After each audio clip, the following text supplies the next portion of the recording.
If you ever visit the Maldives, the first thing you notice is the sound.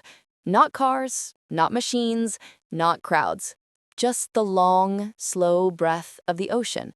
A soft hush, hush, like the sea is whispering bedtime stories to the islands. And honestly, it has been whispering these stories for thousands of years. Long before hotels, long before tourists in funny snorkel masks, and long before drones buzzing over the beach for Instagram. Tonight, we begin our journey right there, on those calm shores, under a sky full of stars, where history moves slowly, gently, like a small fishing boat drifting on warm water. And even though this story is about weapons, don't worry. This is the Maldives. Even warfare here feels like it's moving in slow motion, as if the islands themselves are too sleepy to rush into anything. So, lie back, relax, and let the sea guide you. The Maldives are tiny dots on the world map, hundreds of small islands floating in the middle of the Indian Ocean. If you were a bird flying overhead, the islands would look like a handful of emeralds scattered on deep blue silk. If you were a fish looking up, you'd think, wow, humans live up there? Lucky. For thousands of years, people lived on these islands quietly. Life was simple. Most days were about fishing, drying fish, cooking fish, and, well, eating fish again. Coconut trees stood everywhere, like tall, relaxed uncles who had nowhere else to be. The weather was warm, the breeze was soft, and the waves kept rolling in like they had all the time in the world. Some people say island life makes you calm. Others say island life makes you lazy. But honestly, the Maldives probably made people both calm and lazy. Imagine waking up every morning with sunlight on your face, the sea glowing bright blue, and nothing trying to eat you. Not tigers, not wolves, not giant snakes. Just a few crabs and maybe a very determined seagull. That's it. But here's the twist. Even the most peaceful place on Earth needs protection. The ocean around the islands never sleeps. It's beautiful, yes, but it also brings all kinds of travelers. Traders, fishermen, wanderers, and sometimes the not-so-friendly kind. Pirates who thought the islands were a nice place to grab a few things, like coconuts, fish, maybe the islanders' entire supply of dried tuna. So, even in this calm paradise, the people had to be prepared. Not terrified, not dramatic, just ready. Ready in that slow, island kind of way. You know, like when you see rain coming from far away and you think, yeah, I should probably go inside. But maybe after 5 minutes. That's the Maldives. Life in the early atolls was shaped by the sea in every possible way. The ocean was the road, the fridge, the grocery store, the entertainment, and sometimes the danger. If you wanted to visit another island, you had to trust the waves. If you wanted dinner, you asked the ocean. If you were bored, you watched the ocean. And if you needed to guard your home, yes, the ocean was involved again. What made the Maldives truly special in ancient times was how isolated it was. No giant armies marching across deserts, no horses charging through fields, no stone castles with big gates, just clusters of sandy islands, each one its own tiny world. If someone tried to attack, islanders could see them from far away. Flat horizon, clear skies, a single boat in the distance was like someone ringing a doorbell on a quiet street. You'd hear islanders mutter things like, "Oh, look, someone's coming. Do we know them? No? Should we get the spears? Maybe finish this coconut first." Defense in the Maldives wasn't about big violence. It was about being watchful, thoughtful, and prepared without panic. They built small lookout spots on beaches where someone was always sitting, usually fishing, sometimes dozing off, but still keeping one eye on the sea, just in case a stranger's sail appeared. Most of the time, these sails belonged to friends. Traders from nearby coasts bringing spices, pots, metal tools, and sometimes stories that were way more dramatic than the calm island life. And of course, the Maldivians would trade dried fish. You may notice a theme here. But once in a while, those sales weren't friendly. And that's when the islanders remembered, oh right, we live in the middle of an ocean. We should probably have a plan. And they did. A gentle, island-style plan. A plan that fit their environment, their tools, and their rhythm of life. Their weapons were simple, light, made from wood, coconut husk, shells, coral stones, bamboo, and whatever metal traders brought. Nothing heavy, nothing fancy, nothing shiny enough to scare anyone, but perfect for small islands, quick movement, and defending narrow beaches. Imagine an island warrior from long ago. No heavy armor, no iron helmet, just a sarong, a wooden spear, and bare feet gripping the warm sand. The ocean breeze in his hair, the smell of salt in the air, and maybe a tiny thought in his mind, I hope this ends before dinner. This was island warfare, not destruction, but protection, not chaos, but careful movement, not loud battle cries, but quiet determination. Even their training felt relaxed. A lot of practicing with wooden sticks at sunset, a lot of balancing on boats, a lot of getting used to moving with the waves instead of fighting against them. Because if you lived in the Maldives, the ocean wasn't just a place. It was a personality, a teacher, and sometimes a troublemaker. The ocean has seen everything that ever happened on these islands. Every boat, every visitor, every storm, every secret. It has watched people grow, build, explore, defend, and survive. And that's why we begin here, with the sea. Because without understanding the ocean, we cannot understand the weapons that came later, the warriors who held them, and the quiet battles that shaped these peaceful islands. In the Maldives, history doesn't start with kings or wars or great inventions. It starts with waves. Slow, soft, endless waves. And as we move through this story, through spears and shields, pirates and sultans, blades and boats, you will notice something special. Even in moments of conflict, the islands stay gentle, calm, almost sleepy, just like the sea that holds them. So take a deep breath, listen to the quiet. Before we talk about battles, blades, or brave island defenders, we need to understand the world they lived in. And trust me, life on the early Maldivian atolls was nothing like the busy world we know today. No highways, no rush hour traffic, no endless phone notifications, just sun, sand, fish, and a lot of coconut trees gently minding their own business. If you could step back in time and visit one of those atolls, you might feel like you've walked straight into a peaceful dream, a place where everything moves slowly, naturally, without hurry, the kind of place where even your thoughts start walking instead of running. Most islands were tiny, some so small you could walk from one end to the other in the time it takes to finish a cup of tea. The ocean glittered on all sides, the air tasted like salt, and the wind always carried the soft sound of waves tapping the shore, like polite guests knocking on the world's smallest door. Life here wasn't fancy, but it was full. The day usually started with the first light of dawn stretching across the lagoon. Birds woke up first, because birds always do that for some reason. Then fishermen woke up next. They checked the sky, the sea, and their boats. Simple wooden dhonis painted in soft colors. They didn't rush. There was no need. The ocean wasn't going anywhere. Fishing wasn't just a job. It was life. Breakfast, lunch, dinner, fish, fish, and more fish. Cooked fish, dried fish, smoked fish, fried fish.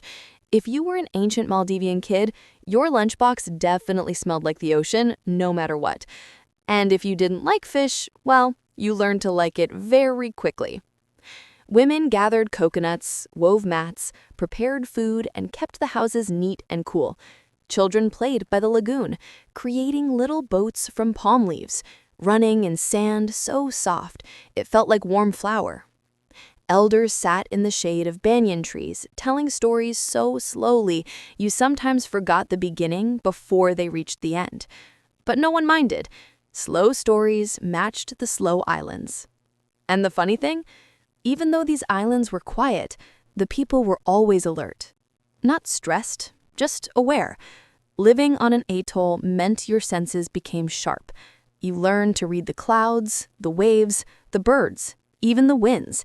If a strong storm was coming, islanders could tell long before the sky turned dark. If a stranger's boat appeared in the distance, even a child might notice before the adults, because life here taught you to pay attention. Not loudly, not fearfully, but calmly.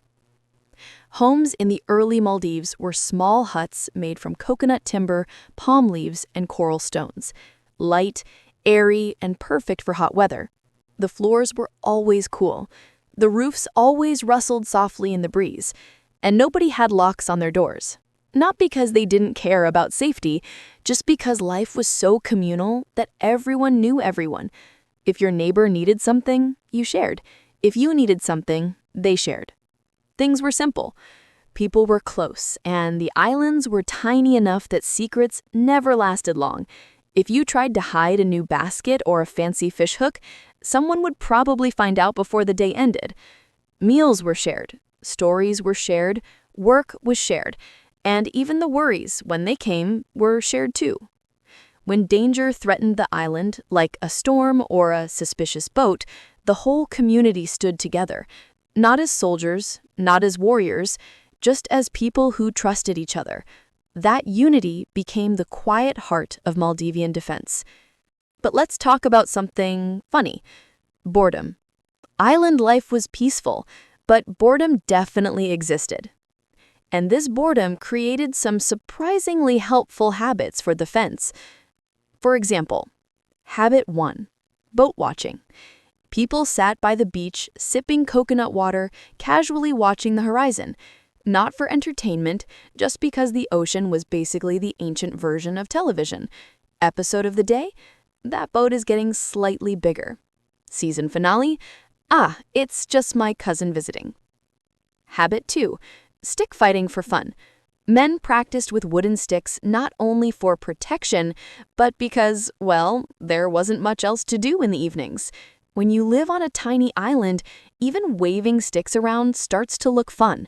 You could call it early Maldivian martial arts, or you could call it two bored guys tapping sticks to see who gives up first. Habit 3. Climbing coconut trees like monkeys. This wasn't for warfare at all, but it kept them fit, like really fit. Imagine running barefoot on sand every day, climbing tall coconut trees, rowing boats, lifting fishing nets.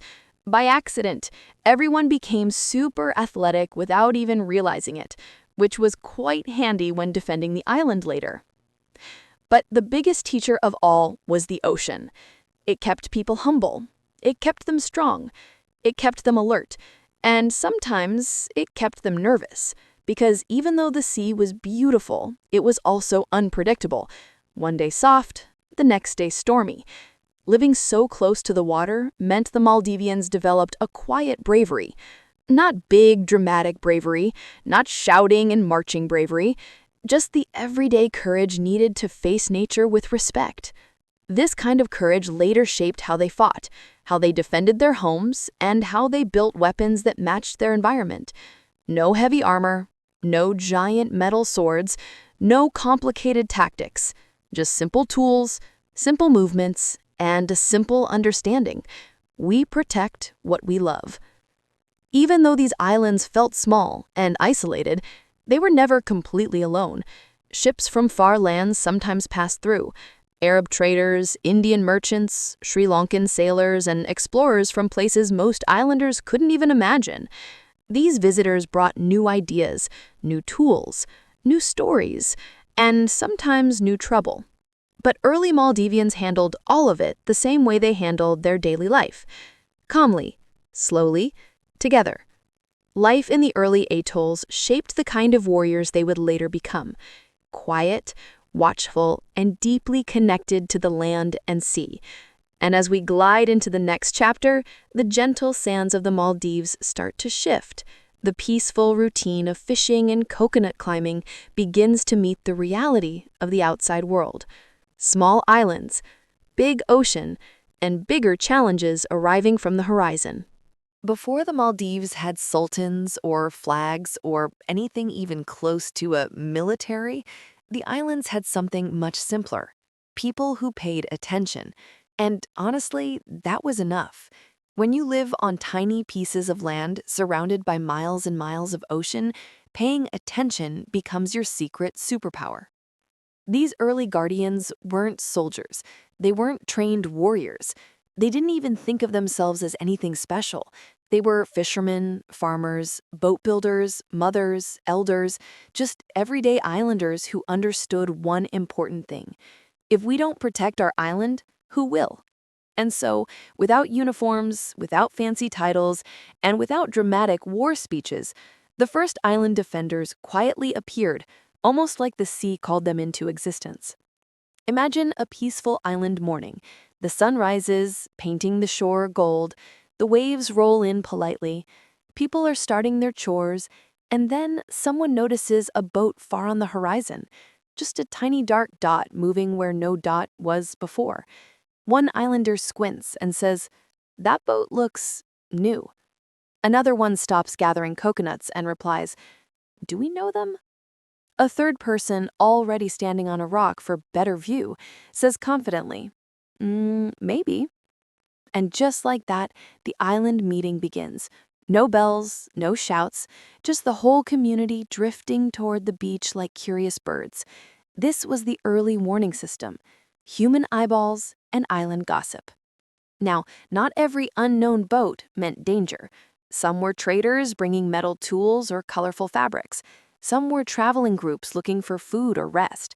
But a few had intentions that weren't exactly friendly.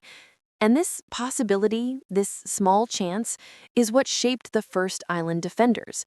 They didn't panic, they didn't shout, they didn't run around preparing for the end of the world. They simply gathered, talked, and quietly formed a plan.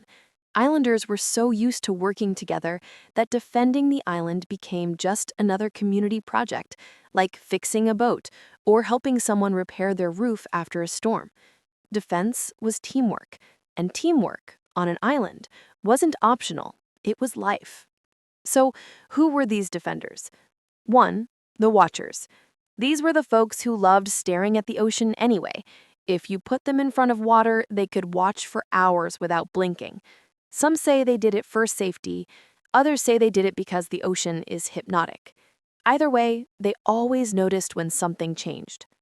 2. The Climbers. Usually the same people who climbed coconut trees like it was no big deal.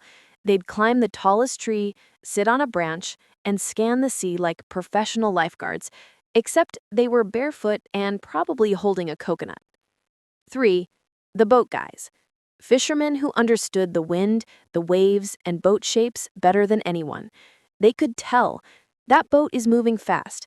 That one is too heavy. That one looks like it has too many people. Okay, that one is definitely trouble. 4. The Calm but Ready group. These were the men who practiced with wooden sticks in the evenings, not because they expected a fight every day, but because it made them feel prepared. Also, it was stick practice or listening to Uncle Hassan tell the same sea story for the 10th time. When danger seemed real, the island didn't panic. Instead, the watchers kept their eyes on the boat. The boat builders prepared smaller dhonis in case people needed to move. The children were gathered close to the elders. The climbers made sure someone high up stayed on lookout. The defenders took out their spears, shields, or whatever tools they had ready. And everyone waited. Waiting was the Maldivian style of defense. No rushing, no noise, just steady breathing and focused eyes. In the quiet, you could hear the sea speaking too, its soft voice reminding everyone that they were not alone, not helpless, not unprepared. What made these early defenders special wasn't their strength. It wasn't their weapons either. It was their understanding of the land. They knew every curve of the shore, every shallow lagoon, every hidden sandbank. They knew how the tide moved, how the wind shifted, and how to use the environment to their advantage. You see, when your home is a tiny island, you become one with it. You learn its secrets like you learn a family member's habits. So when an outsider tried to invade, they were basically stepping into a place where every local knew the ground better than the soles of their own feet. That knowledge was their shield. Their true weapon wasn't a spear, it was experience. And let's not forget something important. The islands were small, very small. If an enemy did land, they had almost nowhere to hide. No forests to disappear into, no mountains to set up camp, no rivers to cross. Just a stretch of sand, a few huts, and the ocean glaring at them from all sides like, where exactly do you think you're going? This natural simplicity meant defending the island was more about positioning and awareness than brute force. Islanders didn't need to chase intruders. They just blocked the few paths available and waited. Even their weapons matched this gentle strategy. Light spears for quick movement, short blades for close spaces, round shields to block sudden strikes. Nothing heavy, nothing dramatic, just practical tools for practical defenders. Sometimes the threat turned out to be nothing, just travelers seeking water, or sailors who got lost, or merchants who misread their maps.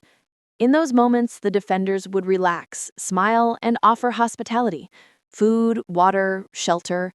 Everything changed from maybe danger to, hello, welcome, please eat this fish. And that's what made Maldivian defense unique.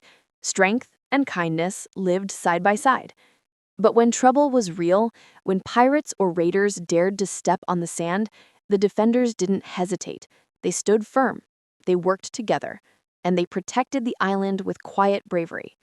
Not loud courage, not movie-style heroism, just steady hearts and steady hands. The first island defenders were the foundation of every warrior who came after them. Their style, their calm, their teamwork, all of it shaped the future of Maldivian warfare. They didn't see themselves as heroes. They didn't chase glory.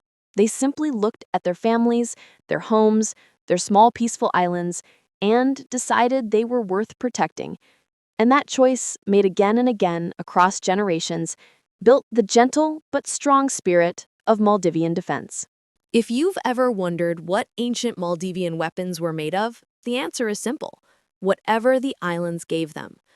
No giant metal mines, no blacksmiths with huge fire pits, no dramatic volcanic forges, just the sea, the coconut trees, a bit of coral, and a whole lot of creativity. Honestly, Maldivians were like the original DIY YouTubers, long before YouTube existed. Need a spear? Grab some wood. Need a shield? Grab a coconut husk. Need a fishing hook? Find a shiny shell. Problem solved. On these tiny islands, nature wasn't just scenery. Nature was the toolbox. Let's take a slow walk through the materials that shaped the early weapons of the Maldives. Imagine we're strolling under the shade of tall palm trees, feeling warm sand under our feet, while the ocean hums politely beside us. Just relax and follow the breeze. 1. Coconut wood, the island's best friend. If the Maldives had a national superhero, it would be the coconut tree. This tree gave people almost everything: food, drink, shelter, rope, tools, and yes, weapons. Coconut wood was strong, light, and easy to shape, perfect for spears, staffs, and simple blades. Islanders would cut long, straight pieces, smooth them with shells, and sharpen the ends until they were pointy enough to make someone think twice about causing trouble. You could say coconut wood was the ancient Swiss Army knife of the Maldives, except it didn't fold, and it came with free coconuts. 2. Coral stone, the unexpected warrior. Now, this one is interesting. Many people think coral is only for beautiful reefs, but ancient islanders used coral stones like natural hammers and blades. When shaped correctly, they could be surprisingly sharp. Not sword sharp, but don't mess with me sharp. Coral was often used to make small striking tools, cutting edges for simple knives, and weights for fishing and defense. It wasn't fancy, but it worked. And in island life, working was good enough. 3. Palm fiber, nature's rope factory. Palm fiber was one of the most underrated materials in Maldivian history. Soft when woven, strong when twisted, flexible in every situation. Islanders used fiber ropes for nets, boats, roofs, baskets, and of course, binding parts of weapons. A spear wasn't a spear without strong fiber at the base. A shield wasn't a shield without fiber cords holding it tight. A handle wasn't a handle without fiber wrapping. Palm fiber was basically the ancient version of duct tape. If something needed fixing, tying, or strengthening, fiber was the answer. 4. Turtle shells, a rare and precious material. Back then, turtle shells weren't decorations. They were durable, lightweight, and shaped naturally like tiny shields. Island craftsmen sometimes used them to make protective arm guards, parts of small shields, and decorative gear for warriors. Turtle shell wasn't used a lot, it was special. But when it was, it added serious style points.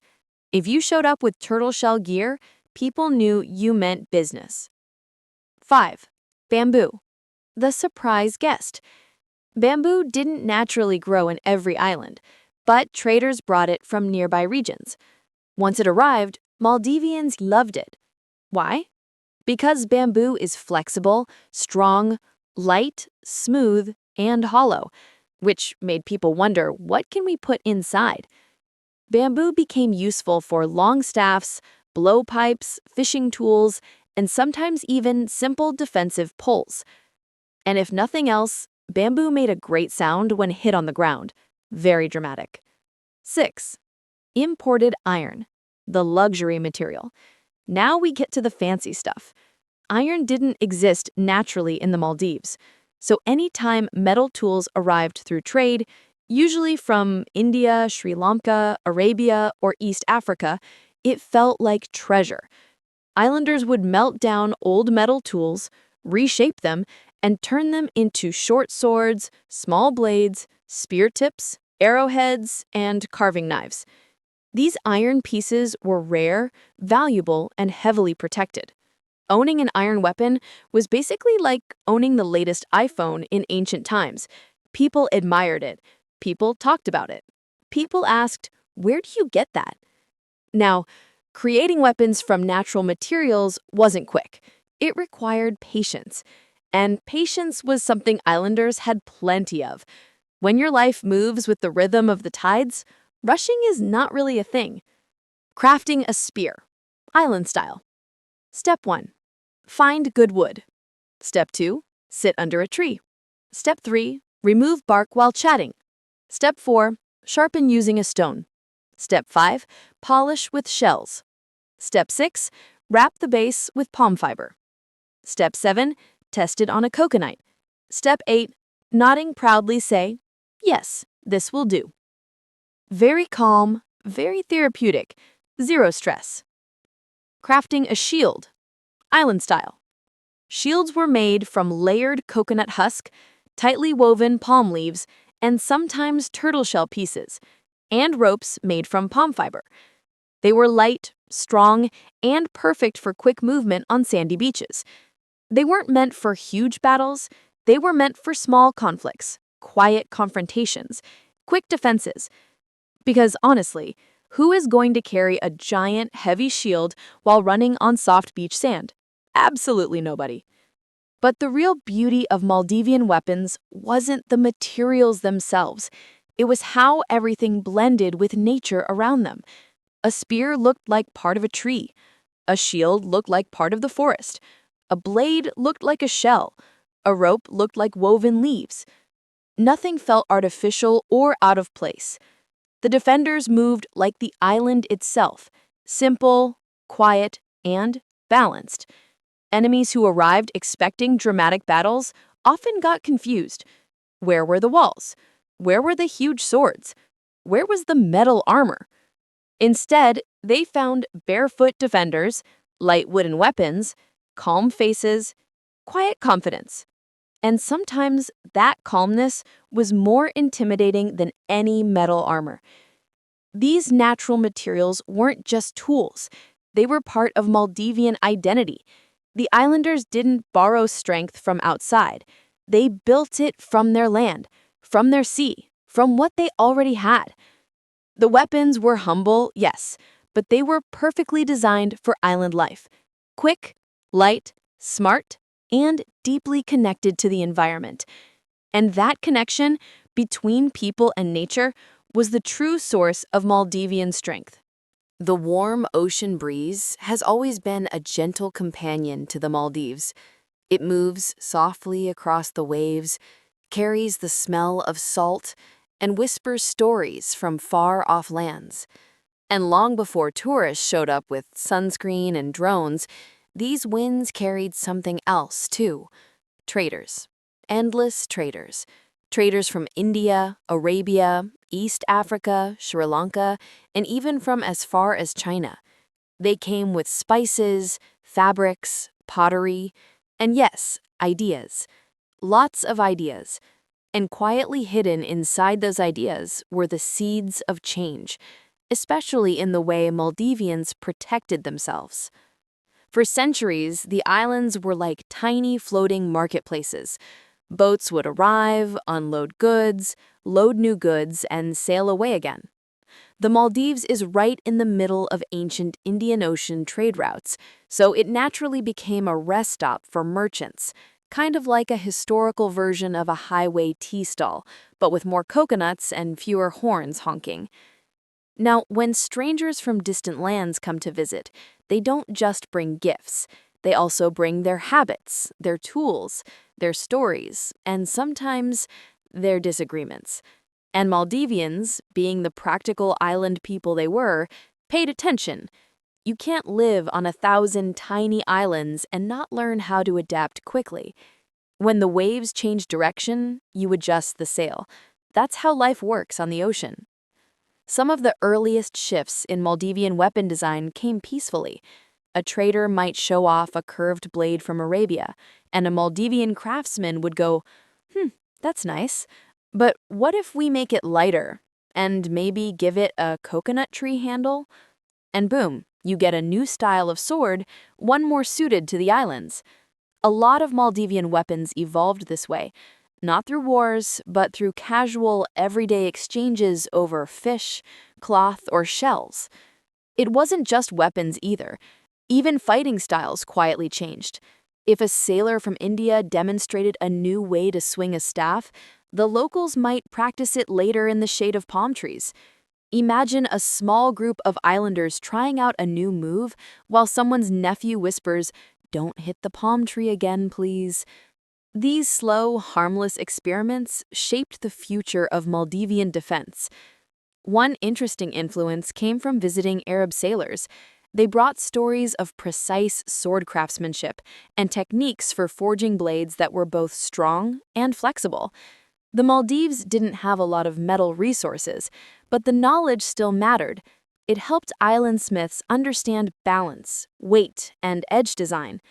Many island swords became slimmer and easier to swing in tight spaces, because let's be honest, with narrow boats, crowded villages, and coconut trees everywhere, you don't want a giant, clumsy sword. You'd end up chopping fruit by accident. And while swords traveled with traders, so did shields. Many merchants carried small, round shields made of leather or wood, lightweight and easy to handle. Maldivians studied these too. Over time, local shields took on sharper curves and better grips. Again, nothing dramatic happened. No battles in the streets, just everyday observation and calm improvement. But trade brought more than metal and wood. It brought stories. Big, colorful stories from across the ocean.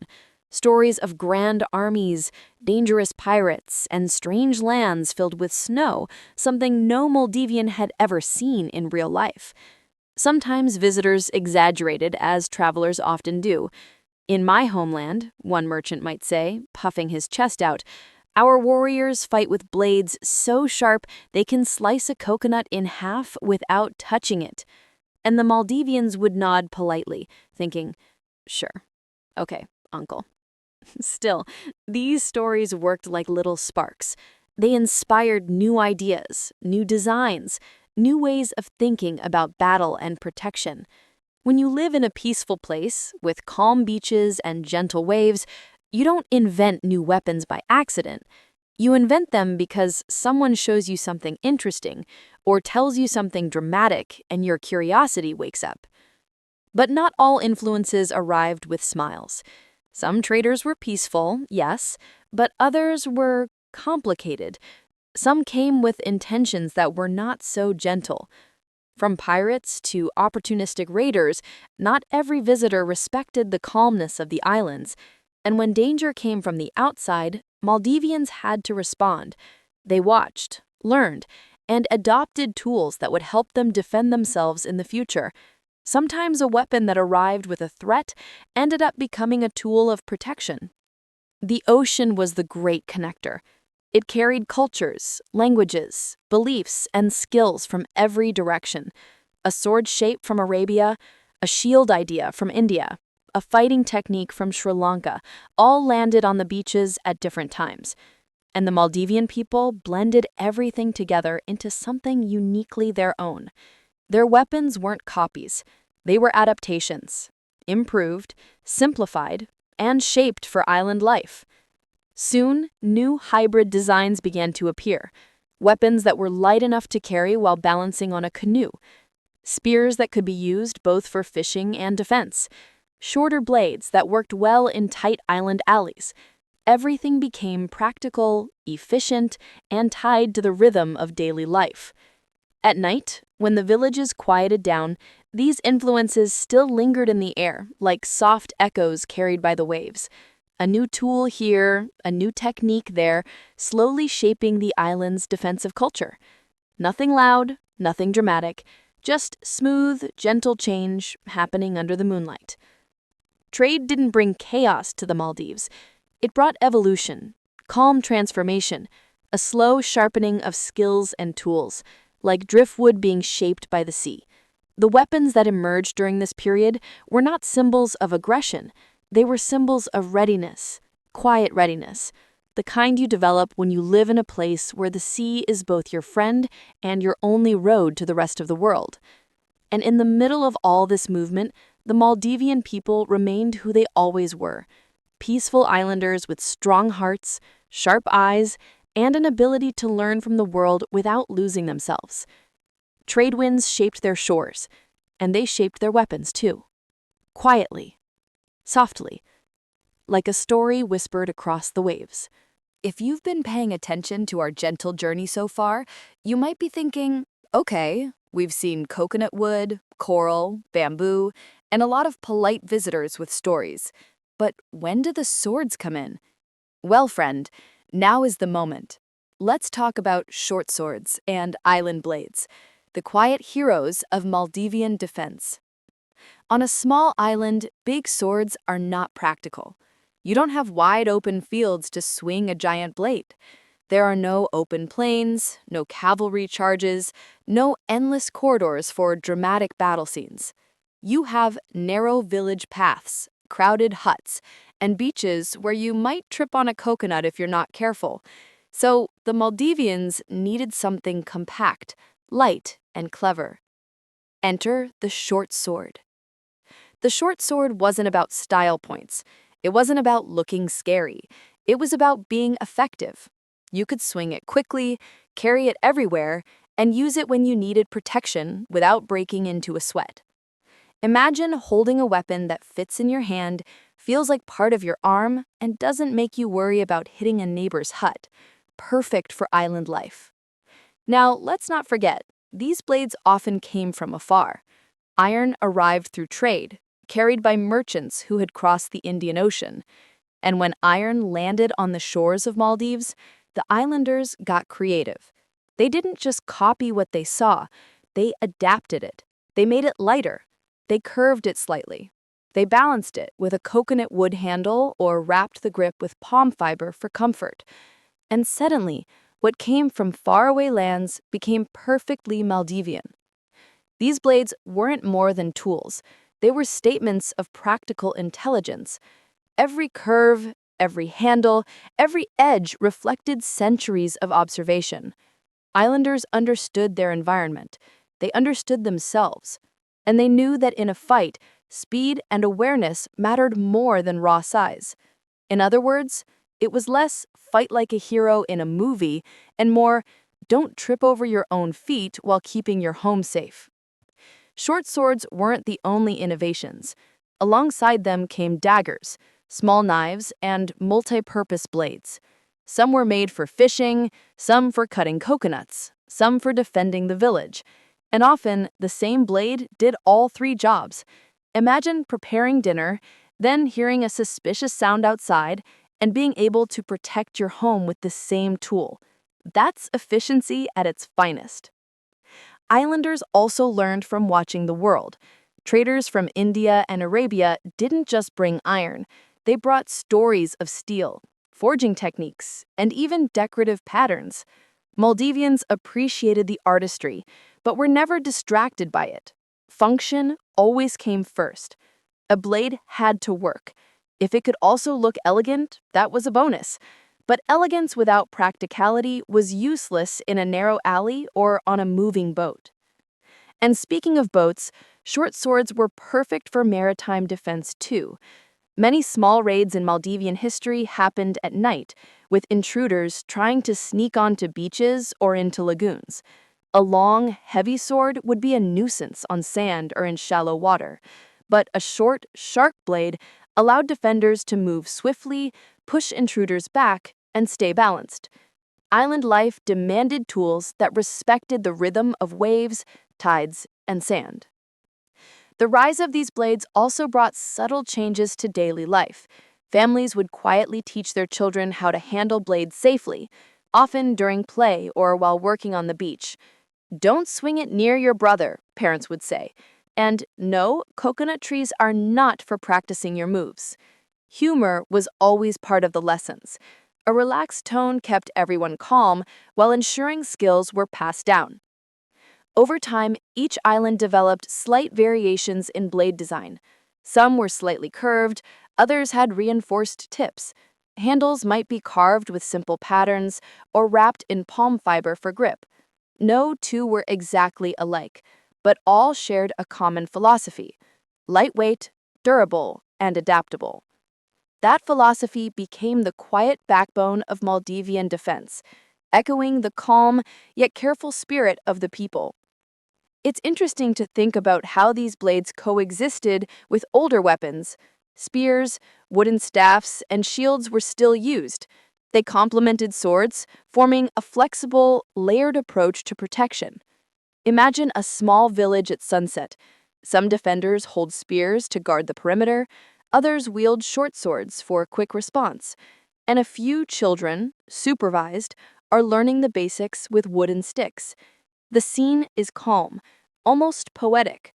Nothing flashy, no chaos, just quiet preparedness. And here's a little humor for perspective. The short sword was not only practical, but also a great conversation starter. "Oh, that's a nice blade. Where did you get it?" The answer might involve distant lands, traveling merchants, and a story about crossing rough seas. It's safe to say that some blades had as much story as steel. And stories, after all, are part of what kept history alive. The short sword also became a symbol of responsibility and maturity. Owning one wasn't about showing off. It meant you were ready to help your community, to protect your home, and to respect the power that the weapon carried. Island elders often reminded young people, the blade doesn't fight for you. You fight wisely, calmly, and only when necessary. By the end of this evolution, the Maldives had developed a unique style of weaponry: compact, clever, and deeply connected to the islands. Blades reflected the environment, the culture, and the careful rhythm of life here. They were not instruments of aggression. They were tools of awareness, responsibility, and sometimes gentle humor. As the night falls over the islands, The short swords rest beside wooden spears and woven shields. The sea continues its soft conversation, the breeze whispers through coconut leaves, and the defenders, young and old, sleep peacefully, knowing they are prepared, not because they are fierce, not because they are dramatic, but because they understand their world. And in that understanding, they find strength. In the gentle rhythm of the Maldives, not every defense came with a sharp edge. Some came with softness, flexibility, and clever design. We've talked about spears and short swords, but islands also needed protection that could absorb, block, and sometimes just look intimidating without hurting anyone. That's where shields stepped in. Simple, light, and perfectly suited for life on the atolls. Now, when most people imagine shields, they think of big, round metal discs, shiny enough to blind someone in the sun, heavy enough to require a small workout before wielding. Not so in the Maldives. Heavy shields are not practical when the sand is soft, the huts are narrow, and the ocean breeze is constantly messing with your balance. Maldivians created shields that were light, mobile, and functional, like everything else in their defensive toolkit. The most common materials were palm leaves, coconut husks, and animal hide. All natural, all abundant, all surprisingly effective. And while a metal shield might clang dramatically in a battle movie, these Maldivian shields made almost no sound at all. They were silent, like the warriors themselves, moving calmly along the beach or village street. Palm leaves might sound flimsy, but when woven tightly and layered carefully, they became strong enough to block a spear tip or a small blade. Imagine several layers of leaves pressed together, bound with palm fiber ropes, forming a light but resilient surface. A skilled island defender could hold one in a single hand while wielding a short sword in the other, perfect for a narrow alley or a small boat. Practicality, after all, was king. Coconut husks played a similar role. At first glance, they seemed soft and spongy, but layered properly, husks absorb impact beautifully. And here's the extra bonus: they float. If a shield fell into shallow water during a beach encounter, it wouldn't sink like a heavy metal disc. Instead, it bobbed gently, almost like a small reminder from the sea: you can stay calm. Everything is under control. Some shields were even reinforced with animal hide. Turtle shells were rare and precious, so most hide came from goats, cows, or other domestic animals. When stretched and treated carefully, the leather became surprisingly tough. Combined with palm fibers and husks, it created a shield that could withstand unexpected hits. And, like everything else on the islands, it was light enough for children or elders to carry in a pinch, emphasizing inclusion over brute force. Another clever feature of these shields was their mobility. You could tuck one under your arm, sling it over your back, or balance it on a small boat. Island combat wasn't about lining up in rows and clashing swords with dramatic yelling. It was about movement, awareness, and adaptability. You needed a shield that worked in sand, water, narrow pathways, and crowded homes. Heavy European-style shields would have been completely impractical. And like all Maldivian weaponry, shields were a product of observation and quiet experimentation. Villagers would watch storms batter the coconut trees, notice how branches bent without breaking, and think, maybe we can apply that flexibility to a shield. Then they would weave, layer, test, adjust, and repeat. Over generations, these soft, adaptive shields became a perfect reflection of the islands themselves, strong, flexible, and in harmony with their environment. The defensive strategy didn't stop at materials. Placement and coordination mattered too. A defender with a shield wasn't standing alone. Several villagers could form a protective line, overlapping shields like gentle waves crashing slowly and predictably. It wasn't loud, it wasn't dramatic, But it was effective. Calm coordination made the islands surprisingly difficult to attack, despite their small size and open beaches. Sometimes shields served another unexpected purpose: deterrence without violence. Imagine a stranger approaching a village at night. They see the quiet silhouettes of people holding these organic, well-crafted shields. There's no shouting, no battle cry, no sudden movement. Just calm, prepared eyes and steady hands. The stranger might think twice, confused by the quiet confidence.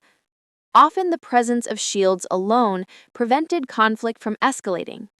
In other words, the Maldivians mastered the art of looking ready without creating panic. And here's a small bit of humor. Some shields were even decorated, not for intimidation, but for identification. A few patterns woven into palm leaves or scratches carved into coconut husks could show which family, clan, or atoll a defender belonged to. You can imagine a neighbor approaching another village at dawn and seeing a shield with a funny leaf pattern, thinking, "Ah, yes, that's definitely the islanders who throw coconuts first and ask questions later." Beyond practicality, shields were a subtle expression of Maldivian ingenuity. They show how a community can create effective protection using only what's around them, respecting the natural rhythm of life and the limitations of their environment. Unlike dramatic medieval battles, island defense relied on calm awareness, clever use of materials, and soft coordination. A shield wasn't just a defensive tool, it was a piece of the environment, a piece of culture, and sometimes even a piece of art. The combination of spears, short swords, and these gentle shields created a unique defensive style. It was low impact, quiet, and highly adaptable. It relied on movement and awareness rather than brute force, and it allowed the islands to survive countless encounters, both from natural threats and human intrusions, without ever losing their peaceful rhythm. By the time night falls, the shields rest alongside spears and swords, all lined up neatly under the starlit sky. The waves murmur softly, the breeze rustles palm fronds, and the islanders, tired from a day of fishing, weaving, and quiet vigilance, sleep peacefully. Their shields are ready, their spears are ready, and so is the calm strength that has kept the Maldives safe for generations. The story of these soft, clever defenses reminds us of an important lesson. Strength doesn't always shout. Sometimes it whispers, moves with the wind, and blends with the world around it. And in the Maldives, that gentle strength has always been enough.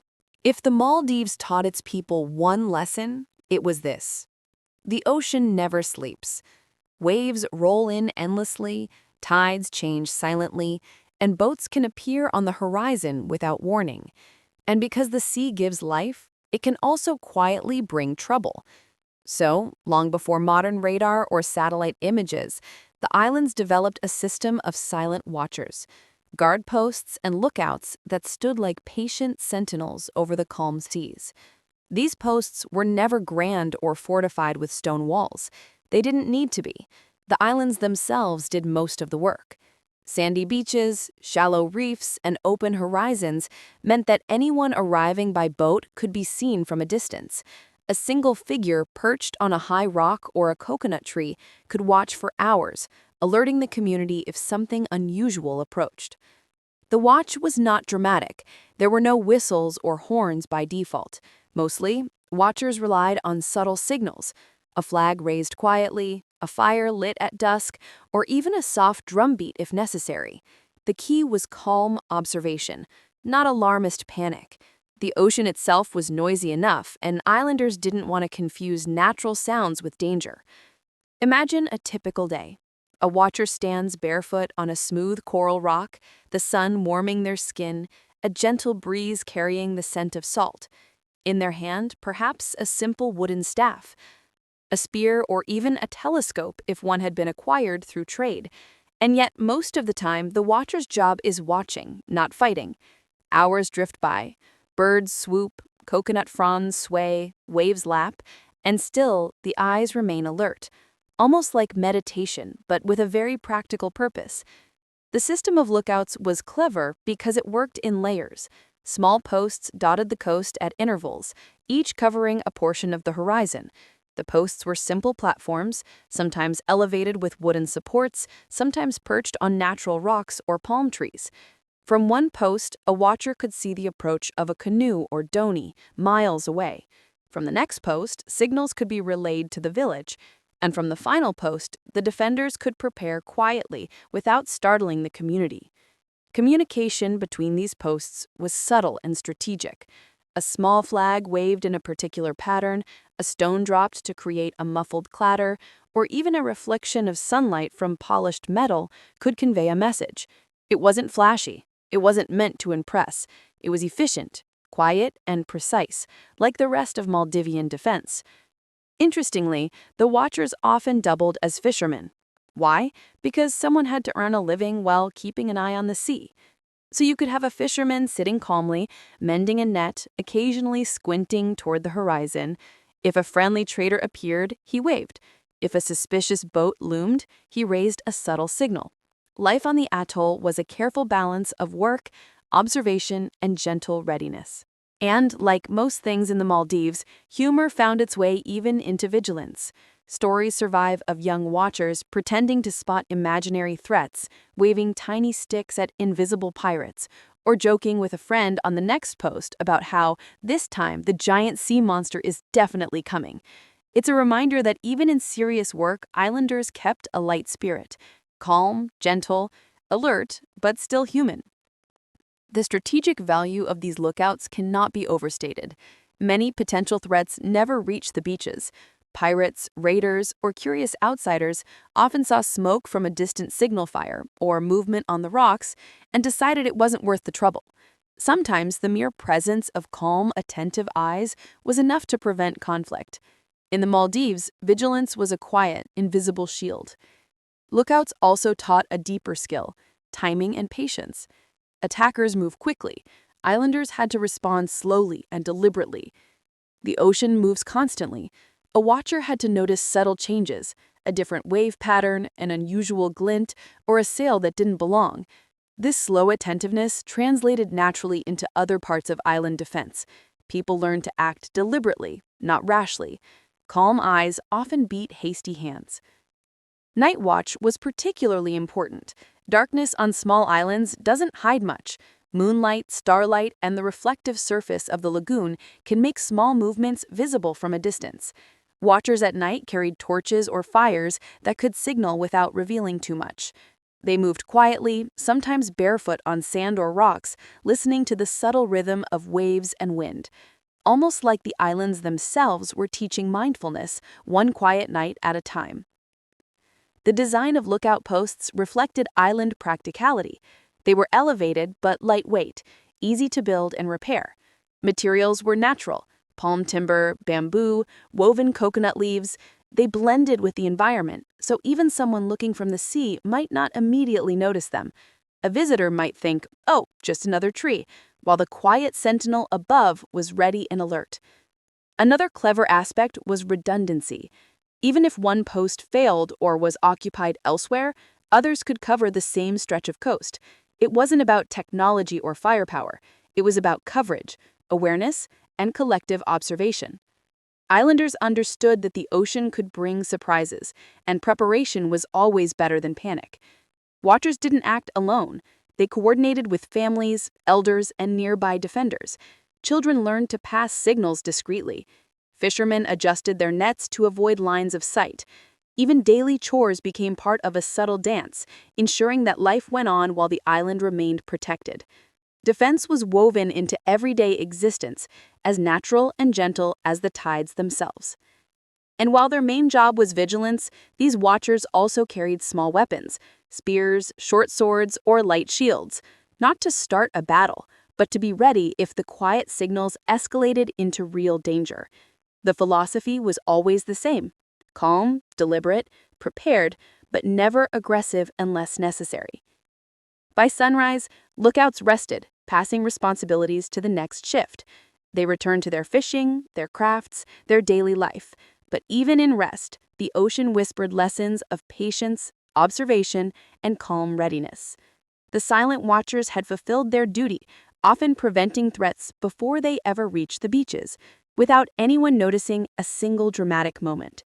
And that, perhaps, was the quiet genius of island defense, preventing conflict through calm vigilance, not loud confrontation. When you think of island defense, you might picture tall walls, castles, or armies lining up for battle. But the Maldives had no mountains, no grand fortresses, and very few roads. What they did have was water, water everywhere, and they learned to use it like a quiet ally. Welcome to the gentle art of Maldivian naval defense, where calm strategy, small boats, and clever observation kept the islands safe. The ocean surrounding the atolls wasn't just a resource for fishing or transport, it was the first line of defense. Approaching intruders had to navigate shallow reefs, shifting sandbanks, and strong currents. Many who tried to sail carelessly found themselves stranded or delayed. The Maldivians didn't always need to fight. Sometimes the sea itself did the work. Small boats, mainly dhonis, made of coconut wood and light timber, were the heart of island defense. These boats were sturdy enough to carry defenders, flexible enough to move silently, and familiar to the people who built and sailed them. The defenders didn't need massive galleys or warships. They needed boats that could blend with fishing vessels, move quietly, and respond quickly. Speed, maneuverability, and local knowledge mattered more than raw size or firepower. Imagine a calm night on a quiet atoll. The moon reflects softly on the water. A suspicious boat is seen far on the horizon. Islanders quietly launch their dhonis, moving silently through shallow channels. No dramatic cannon fire, no loud alarms, just the soft splash of paddles and the gentle creak of wood. The intruders may not even realize the defenders are approaching until they are gently guided away. It's calm, strategic, and remarkably effective. One of the cleverest tactics was ambush by knowledge of the lagoon. Islanders knew every reef, sandbank, and hidden channel. A visitor from afar might sail confidently, thinking the path is safe, but locals could navigate shallow passages without difficulty, positioning themselves strategically. Sometimes, all it took was a subtle show of presence, boats appearing where they weren't expected, to convince outsiders to turn back. Minimal effort, maximum impact. Calm intimidation, if you will. Naval defense also relied on teamwork. Villagers coordinated silently from the shore and from boats using signals like reflective surfaces, small flags, or discreet drumbeats. A single dhoni could scout while another prepared a small blockade or distraction. It wasn't chaotic, it wasn't dramatic, it was synchronized, like a slow dance with the waves. Interestingly, many of the naval tactics evolved from daily life. Fishermen already knew currents, tides, and the behavior of the wind. They could read the ocean like a book, predicting how a boat would move, where it might get stuck, and when a change in the weather could provide an advantage. This intimate knowledge of the sea naturally translated into defense. The Maldives didn't need a formal navy. They had people who understood the ocean as deeply as they understood their own huts. The simplicity of tools was part of the strategy. Dhonis were usually armed lightly, spears, short swords, and small shields. They didn't carry heavy cannons or massive weapons, because mobility was more important than force. If an intruder got too close, the defenders could board quickly and respond effectively. If not, mere presence and strategic positioning often discouraged further intrusion. Another subtle yet important feature of naval defense was timing. Islanders learned to move with the tide and the wind. Launching a dhoni at low tide might expose it to shallow reefs, while high tide allowed silent movement close to shore. Moonlight or cloud cover provided natural camouflage.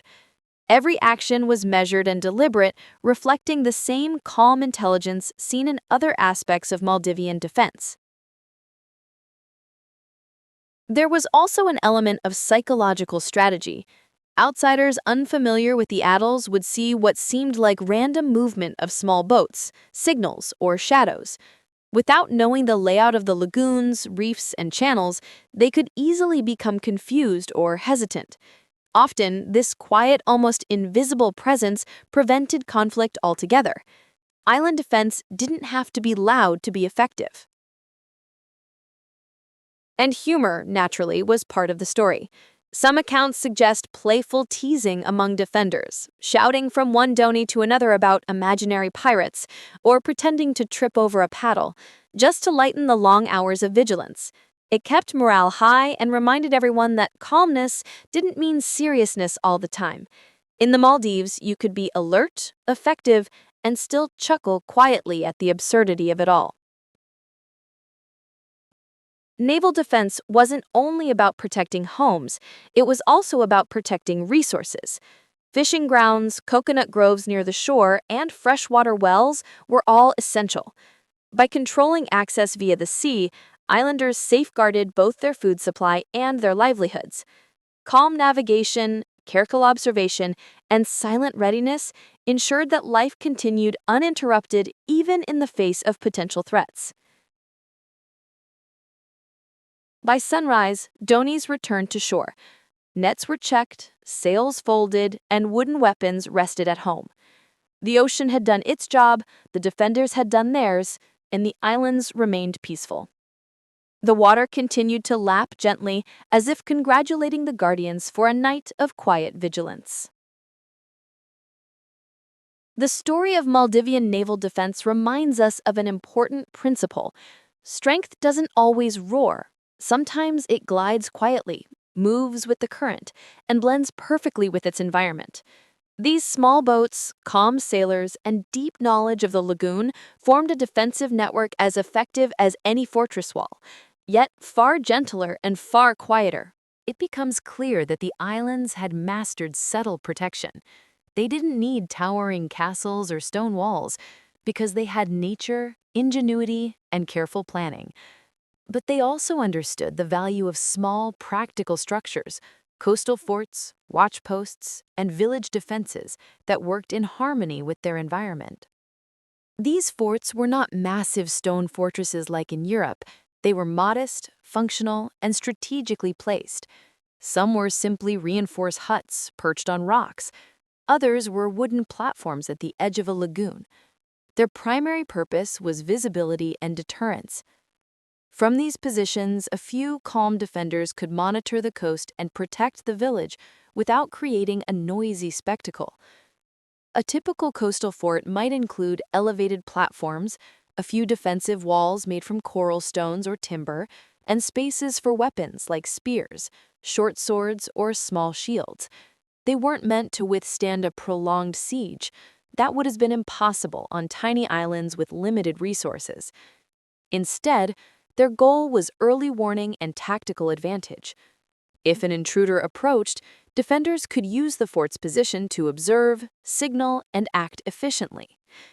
Imagine an early morning on a peaceful atoll. The sun barely rises, casting soft light over calm waters. A small fort stands on a coral outcrop, quietly blending with the surroundings. A few defenders perch on the platforms, scanning the horizon. In the distance, a sail appears, a trader perhaps, or something less friendly. From the fort, signals can be sent to the village. Families are alerted, boats are prepared, and all of this happens without any shouting, without chaos, without panic. Calmness in the Maldives was its own weapon. Village defenses were equally clever and understated. Narrow pathways, clusters of huts, and small fences acted as natural barriers. A newcomer unfamiliar with the layout might stumble or hesitate, giving defenders a small advantage. Gates were often simple but strategically placed. Some were reinforced with coral stones or thick timber, enough to block access while allowing defenders to observe from behind. The key was designing the village itself as part of the defense, a subtle yet highly effective network of defense. Humor and practicality often went hand in hand. Villagers might joke about who had the best lookout spot, or tease each other for spending too much time polishing the fort's wooden railings. This lightheartedness kept morale high while maintaining readiness. After all, vigilance could be tiring, and a little laughter helped the long hours pass more gently. The forts and village defenses also worked in concert with natural features. Coral reefs, sandbanks, and shallow lagoons were like quiet allies. They slowed down approaching boats, created natural bottlenecks, and gave defenders more time to react. Some forts were deliberately placed near these features, ensuring that nature itself amplified the effectiveness of human design. It's a reminder that Maldivian defense was never about overpowering an enemy. It was about intelligent adaptation. Another key aspect was resource protection. Defenders used forts and barriers not only to protect people, but also vital food sources, fishing areas, coconut groves, and freshwater wells. By integrating these protective structures into the village and coastline, islanders maintained the delicate balance between daily life and defense. You didn't have to abandon your chores to stay safe. You just learned to live thoughtfully alongside your protection systems. Even the layout of houses and pathways had defensive purposes. Narrow alleys could slow down intruders. Strategic positioning of huts allowed defenders to observe without being easily seen. Small gates could funnel movement, giving a slight advantage to those who knew the terrain. Every detail of the village contributed to a subtle, yet highly effective network of defense. And of course, forts and village defenses encouraged community cooperation. No one fort or fence could do the work alone. Villagers had to coordinate, sharing watch duties, maintaining structures, and responding to signals. Defense became part of daily life, a gentle rhythm woven into the ordinary. It wasn't about fear or violence. It was about calm readiness and shared responsibility. By sunset, forts stood quiet again. Guards returned to their families. Village life resumed its slow, gentle pace. The ocean whispered against the shores. Coconut trees swayed in the soft breeze. Everything rested in harmony. The forts had served their purpose without a single dramatic confrontation. And in the Maldives, that was always the ideal outcome. Preparedness without conflict, readiness without panic. The story of coastal forts and village defenses shows how small structures, natural features, and human intelligence can combine to create an effective protective system. It's a reminder that defense doesn't have to be loud or massive. Sometimes the quietest strategies are the most effective, especially when they are integrated thoughtfully into daily life. In the Maldives, defenders learned early that sometimes the best weapon isn't a spear, a sword, or even a shield. Sometimes it's being unseen. The islands are small, the beaches are open, and the reefs are shallow. There's very little to hide behind if you're standing in the middle of a sandbar. Yet, through careful observation and clever thinking, Maldivian warriors mastered the art of camouflage and stealth, a quiet, almost invisible form of defense. The principle was simple: blend with the environment, move quietly, and strike only when necessary. Nature itself provided the inspiration. Coconut fronds swayed in the breeze, coral reefs created irregular textures and shadows, shallow water shimmered with reflections. Islanders realized they could use these elements to their advantage, disappearing into plain sight while keeping a watchful eye on potential intruders. Clothing and materials played a big role. Simple fabrics, often dyed with natural colors, allowed defenders to blend with the sand, rocks, and vegetation.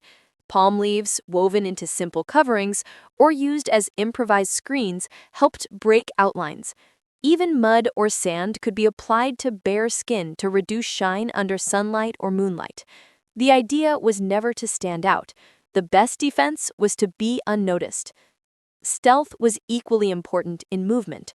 Islanders practiced walking softly on sand, balancing on coral ledges, and moving through shallow water without creating splashes. Sounds travel far over calm lagoons, so a single misstep could reveal an entire group of defenders. Over time, these movements became second nature, quiet, efficient, and almost meditative. A defender walking along a beach at night could seem invisible, a part of the landscape itself. Observation and patience were crucial. Camouflage was not just about hiding, it was about knowing when to reveal yourself. A small intruder boat approaching a lagoon might see only shadows among the palms. Only when the defender deemed it necessary would they step forward, subtly using a short sword, shield, or spear. The element of surprise gave the islands a quiet, strategic advantage, often preventing conflict before it began. Even children learned these skills. Playful games of hide and seek doubled as training in observation and stealth. A child hiding among palm trees, ducking behind coconut husks, or balancing on a rock learned how to move unseen and watch carefully. These early lessons carried into adulthood, blending play with practical skills in a gentle, unhurried way. Stealth also encouraged waterborne tactics. Dhonies moving at night were painted or covered in muted colors to avoid detection. Defenders timed departures with tide and wind, gliding silently through channels and lagoons. In some cases, raiders would approach confidently, only to find defenders already in position, unseen and ready. The quiet precision of these maneuvers often ended confrontations before they began. Interestingly, camouflage wasn't only about hiding, it was also about misleading the observer. Placing small piles of coconut leaves or driftwood in strategic locations could suggest a larger group was present than there actually was. Reflections on water could be manipulated with polished cells or metal to confuse distant eyes. A quiet, creative mind often proved as effective as any blade or shield. The natural landscape offered additional tools. Coral outcrops, low-lying reefs, and shifting sandbanks created irregular terrain, perfect for hiding small groups of defenders. A careful observer could use shadows, water patterns, and vegetation to remain hidden while watching the approaches. Islanders developed an almost intuitive sense of spatial awareness, moving seamlessly between natural and man-made cover. Humor and cleverness were part of stealth as well.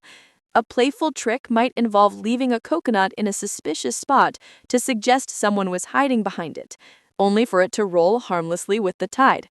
Even in the serious business of defense, Maldivians found small ways to keep the mood light while sharpening observation skills. Calmness, after all, was as much a part of stealth as hiding behind a palm tree. Stealth also encouraged community coordination. Watchers, dhoni crews, and village defenders learned to move in concert, using signals that only they understood. A subtle wave of a flag, a reflection in the water, or a pattern of shadows could communicate positions or intentions, silently. No shouting, no alarms, just quiet, precise movement. The islands became a network of hidden eyes and careful, almost invisible actions. By mastering camouflage and stealth, Maldivians didn't just survive, they thrived in their environment. Small numbers could protect large stretches of coastline. Limited resources became highly effective defenses. And most importantly, conflicts were minimized, often resolved before they began. The islands taught a lesson in subtlety. Strength doesn't always roar. Sometimes it moves like a shadow, calm and unseen. At the end of the day, after the tide has receded and the stars reflect on calm waters, defenders rest. Their quiet vigilance becomes part of the island's rhythm. Dhonies float gently, spears rest in the sand, and coconut fronds sway overhead. The beauty of stealth and camouflage is that it allows life to continue peacefully. No drama, no loud battles, just the gentle, constant protection of those who know their home intimately. By now, we've explored spears, short swords, shields, lookouts, and stealthy strategies. But in the Maldives, weapons weren't always reserved for battle or defense. They quietly blended into daily life, helping islanders with fishing, farming, and even simple chores. This seamless integration of tools and weapons is one of the things that makes Maldivian history so fascinating and surprisingly gentle. Let's start with the spear. On most islands, spears were more than a defensive weapon. They were a tool for fishing and hunting. Islanders would use long-tipped spears to catch fish in lagoons or along reefs. Some spears were specially designed with barbed tips or detachable heads, making them practical both in the water and on land. A fisherman could wade into shallow waters, catch dinner, and if necessary, defend the village all with the same versatile tool. Efficiency and practicality always mattered more than drama. Short swords had a similar dual purpose. They were not just for defense. They could slice coconuts, trim palm fronds, or cut fishing nets. A blade in the Maldives was a multitasker. Imagine a villager preparing for the day. One hand holds a short sword, cutting down a few coconuts for breakfast, while the other checks a fishing line. If a suspicious boat appeared on the horizon, the same sword could be used to protect the family. It's hard to find a tool more adaptable and safer than a sword used exclusively for heroic battles. Shields, too, had practical applications.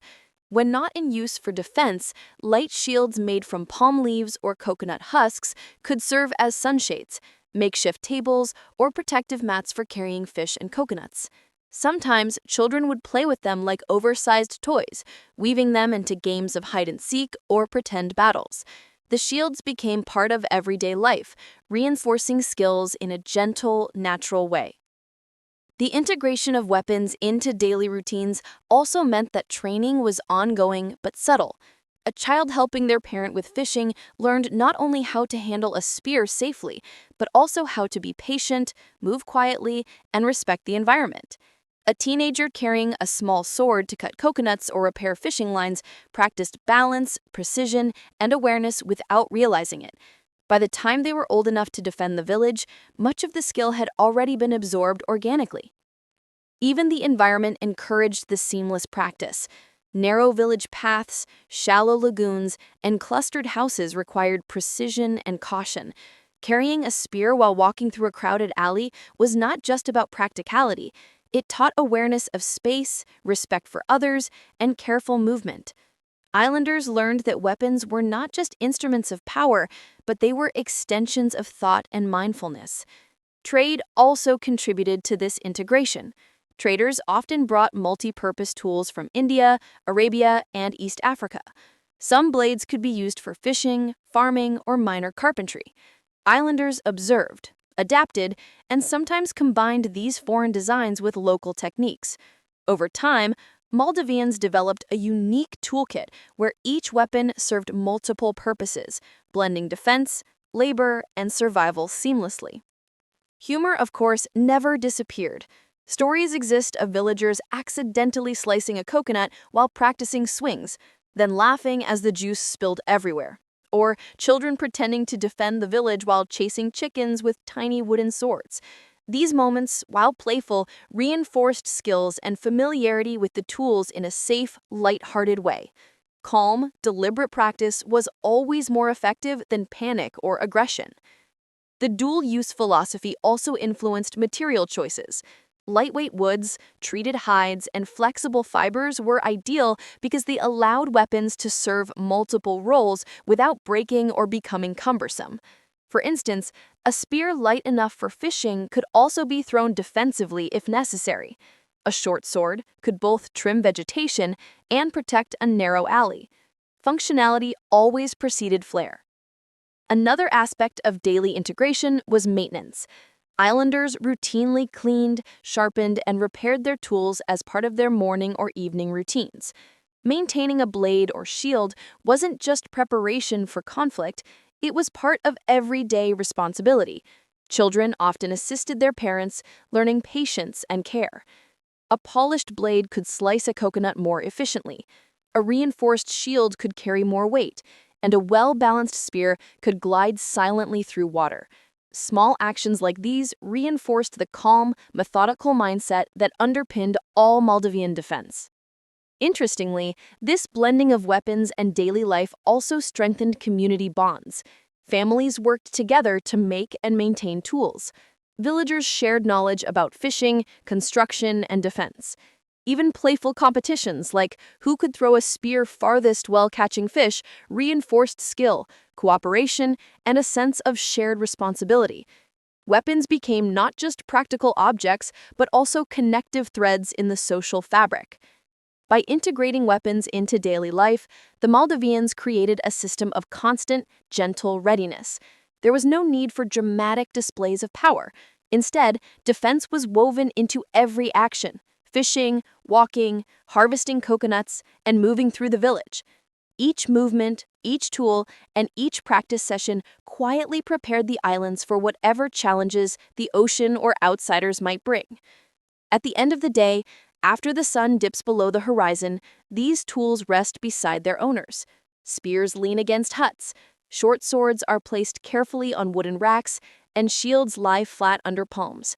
Life continues smoothly. Dinner is prepared. Children play quietly, and the islands remain calm, protected not through noise or force, but through thoughtful integration of skill, observation, and practical tools into every day. In the Maldives, life was never just about survival. Even while the islands quietly prepared for defense, the people also celebrated, danced, and shared stories. And sometimes, the weapons that were tools of protection in daily life also became part of festivals and cultural rituals. Here, swords, spears, and shields weren't just for combat. They were part of storytelling, music, and community spirit. Many festivals were tied to the lunar calendar, seasonal fishing, or harvests. Coconut palms, fresh fish, and colorful flowers decorated village squares, while drums and soft songs filled the air. In these settings, weapons were brought out not for violence, but for demonstration and dance. Short swords glinted in the sun as people performed carefully choreographed moves, mimicking defense techniques in playful, exaggerated ways. Think of it as a slow-motion rehearsal of bravery, wrapped in rhythm and celebration. Spears were often used in ritual dances as well. Participants would hold them lightly, sometimes spinning or tapping in rhythm, creating both a visual spectacle and a subtle reminder of preparedness. The movements were precise, but calm, not aggressive. Children watched, learned, and sometimes joined in, turning what could be a tense or dangerous display into a gentle teaching moment. Shields also played a role in these cultural expressions. Lightweight palm leaf shields could be twirled, tapped, or used to create rhythmic sounds alongside drums. They added color, motion, and a touch of pageantry to the event. Villagers took pride in the craftsmanship of their shields, showing them off during ceremonies as symbols of community strength and shared skill, not weapons of war. Some festivals included storytelling sessions where elders recounted past defenses, clever tactics, or memorable encounters with intruders. Weapons would be brought forward as props, short swords, spears, or shields, displayed gently as part of the narrative. It wasn't about boasting, it was about teaching history in a way that everyone could see, touch, and understand. Children learned through sight and movement, adults remembered the calm lessons, and the community connected through shared memory. Trade and visitor influences sometimes added flair. A sword from Arabia or a shield design from India could be displayed, not as a tool for conflict, but as a cultural artifact. These objects became part of the living story of the islands, showing how Maldivians blended external ideas with local tradition in a calm, creative way. Even exotic tools once used for practical purposes could find a gentle life in ceremony. Humor and playfulness were never far away. Festival participants might exaggerate movements, pretend to battle imaginary pirates, or toss a coconut in the air as part of a choreographed routine. Laughter mixed with rhythm, creating a joyful atmosphere. Weapons were no longer serious. They were extensions of dance, music, and cultural expression. Interestingly, these displays also reinforced practical skills without pressure. A child spinning a lightweight shield during a festival learned how to handle it safely, maintain balance, and coordinate movement, all without realizing they were practicing for potential defense. The blending of celebration and subtle training created a community that was both joyful and prepared. Even the design of the weapons reflected cultural aesthetics. Blades could be edged with simple patterns. Shield fibers could be woven in decorative ways. Spears might be adorned with small flags or ribbons during festivities. These touches didn't compromise function. Instead, they enhanced the visual storytelling aspect, connecting everyday defense with art and beauty. Rituals sometimes incorporated symbolic displays of teamwork. Villagers could demonstrate coordinated movements with shields and swords, simulating defensive maneuvers in slow, rhythmic sequences.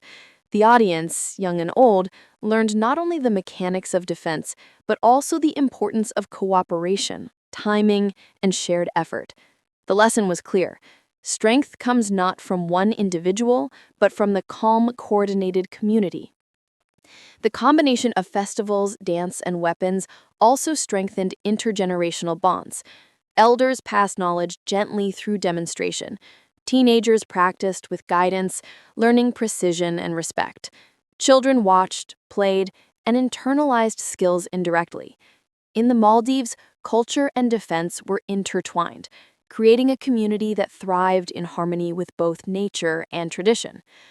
At the end of a festival, weapons were carefully returned to storage or displayed respectfully in homes, temples, or communal spaces. The short swords, spears, and shields rested after their day of gentle performance. The ocean whispered nearby, coconut palms swayed, villagers laughed softly as they cleaned, rested, and reflected on the shared experience. Tools of defense had become tools of culture, education, and joy. And in this transformation lay a uniquely Maldivian approach to life. In the calm of night, after the drums and dances faded, these weapons lay quietly beside huts and docks. They were ready if needed, but for now, they were part of the peaceful rhythm of the islands. Swords and shields were no longer just tools. They were symbols of preparedness, creativity, and community, quietly reminding everyone that vigilance and joy could coexist. In the Maldives, every blade, spear, and shield carries more than just practical value. It carries a story. Beyond defense, festivals, and daily life, weapons became living records of history, family, and community wisdom. They weren't just tools, they were storytellers, gently whispering lessons from one generation to the next. Imagine an elder holding a short sword, the handle worn smooth by decades of use.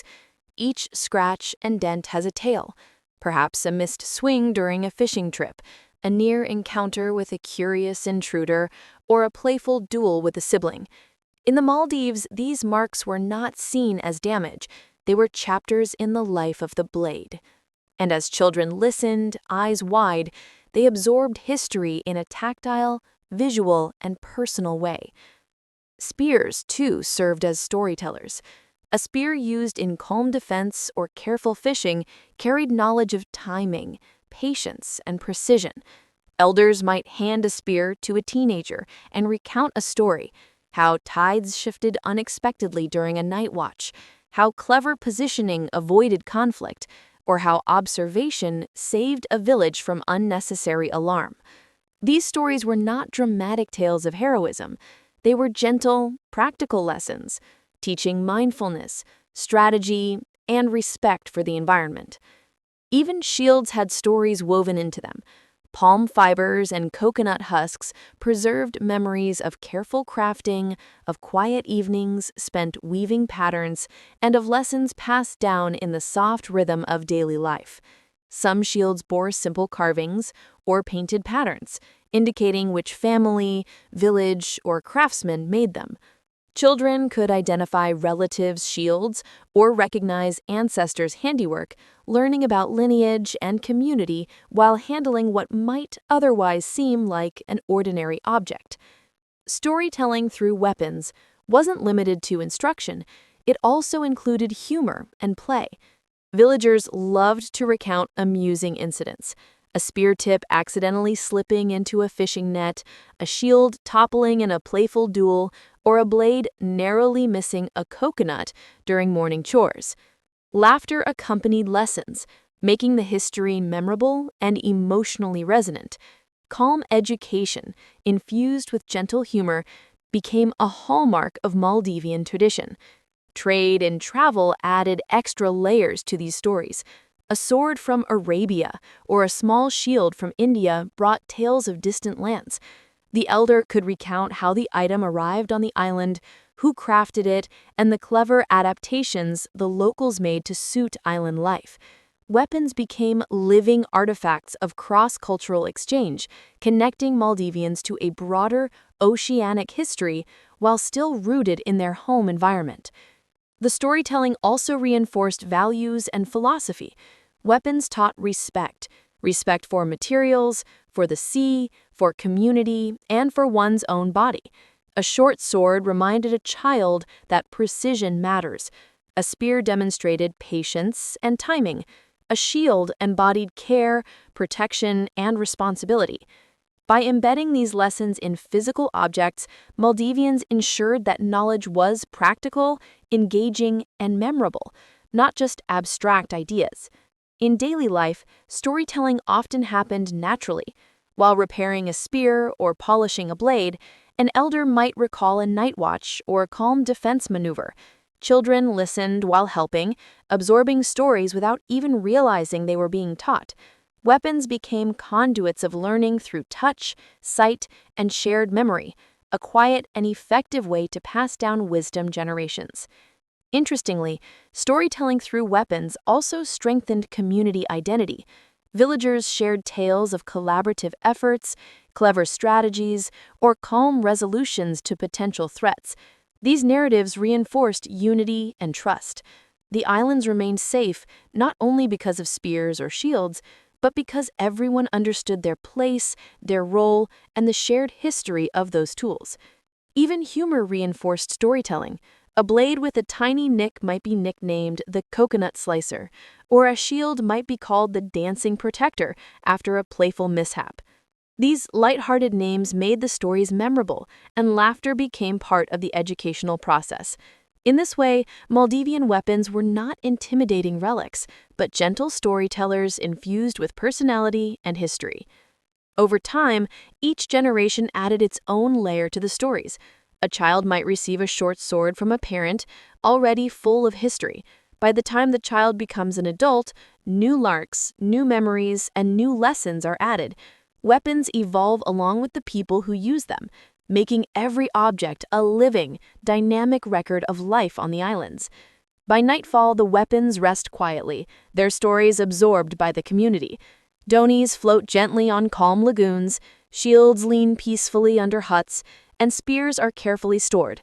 The ocean hums softly, a backdrop to centuries of shared history. Every scratch, dent, and weave continue to whisper lessons of calm preparedness, careful observation, and gentle vigilance. The practice of storytelling through weapons demonstrates that Maldivian defense was never just about combat. It was about education, culture, and community cohesion. Weapons became more than tools, they were living histories, teaching lessons, preserving heritage, and ensuring that knowledge passed down quietly, effectively, and with a touch of humor.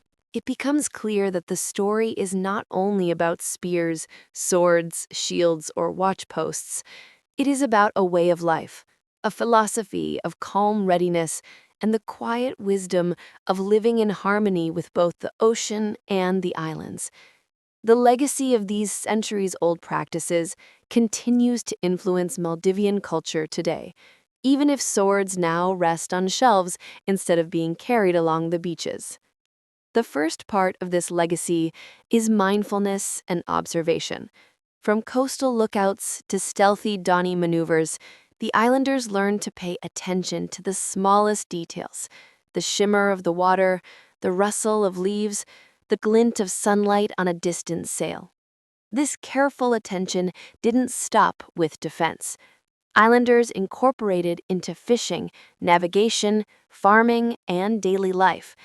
Calm awareness became a skill honed over generations, not just a tactic for survival. It's like the islands themselves taught patience and attentiveness, whispering softly to anyone willing to listen. Another aspect of the legacy is adaptability. Weapons and defensive strategies were never rigid. Spear designs changed with tides and reefs, shields evolved to balance protection with portability, and dhoni tactics shifted with the moon and wind. Islanders learned that flexibility mattered more than brute force, that preparation mattered more than panic, and that understanding the environment was more important than trying to overpower it. This lesson resonates even today in how Maldivians approach challenges calmly and creatively. Community cohesion is also part of this legacy. Defense wasn't an individual task, it was a shared responsibility. Lookouts coordinated with villages, dhonis moved in synchrony, children learned through games, and elders passed knowledge through stories. Weapons, tools, and rituals were part of an ongoing dialogue between generations. Even today, Maldivian society values collaboration, family guidance, and collective problem-solving, echoing centuries of calm, coordinated preparation. The cultural integration of weapons into festivals, dances, and storytelling leaves a particularly gentle mark. Tools of defense were transformed into artifacts of memory, symbols of identity, and instruments of joy. The short sword wasn't only a weapon, it was a teaching tool, a ceremonial object, and a storyteller. Spears weren't only for fishing or combat, they were part of rhythm and ritual. Shields were not just defensive, they were woven into community pride and artistic expression. This legacy reminds us that even tools meant for protection can carry culture, history, and playfulness. Humor and human touch, as we've seen throughout our journey, are also part of the enduring philosophy. Mistakes became lessons, playful mishaps became stories, and gentle teasing kept morale high. Life on the islands was serious, but never grim. Weapons and defense were part of a larger rhythm of calm living, where laughter, care, and attention blended with vigilance. Even the knowledge of the ocean remains a profound part of the legacy. Islanders learned that the sea is both giver and taker. Understanding currents, tides, and reefs wasn't just practical, it was a lesson in patience, timing, and respect. The ocean shaped strategies for stealth, observation, and naval defense, teaching lessons that went beyond swords and spears. Today, modern Maldivians carry this inherited knowledge into fishing, navigation, and environmental stewardship, quietly honoring centuries of adaptation. Education also flows naturally from this history. Children grew up observing and participating, not in formal classrooms, but in hands-on, gentle learning. Lessons embedded in play, storytelling, and daily work ensured that knowledge was absorbed organically. Skills weren't forced, they were experienced, practiced, and internalized.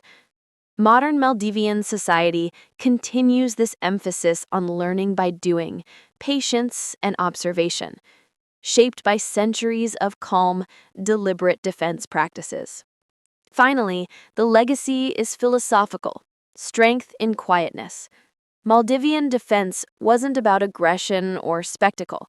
It was about being prepared, observant, and adaptable. It was about working with nature, not against it. It was about teaching through example, storytelling, and play. And above all, it was about calmness, a strength that whispers rather than shouts, that protects without panic, and that blends seamlessly into everyday life. As night falls on the islands, you can imagine the scene. Dhonis resting on the lagoon, spears and shields laid gently under huts, palm trees swaying with the breeze, and the soft murmur of waves lapping at the shore. The weapons, once central to survival, now lie peacefully, carrying centuries of stories, lessons, and wisdom. They remind every observer, young or old, that true strength often lies in preparation, patience, and the quiet integration of skill into life. The legacy of Maldivian defense also teaches a gentle lesson to us far beyond the islands. Being ready doesn't require noise or chaos. Calm awareness, thoughtful action, collaboration, and respect for the environment can protect, guide, and sustain communities for generations. Maldivian arms were never just about fighting. They were about living wisely, harmoniously, and with a touch of humor. So, as the moonlight glistens over the lagoons and stars twinkle softly above, we close the story of sleeping seas and silent wars. The islands remain peaceful, guarded by history, by culture, and by the quiet legacy of calm defenders. Spears rest, shields lie gently, and the rhythm of life continues, carrying forward the wisdom of centuries. And with that, we gently drift to the end of our tale, leaving behind not only the history of Maldivian arms, but also the soft and enduring philosophy of calm vigilance, subtle skill, and the quiet power of preparedness.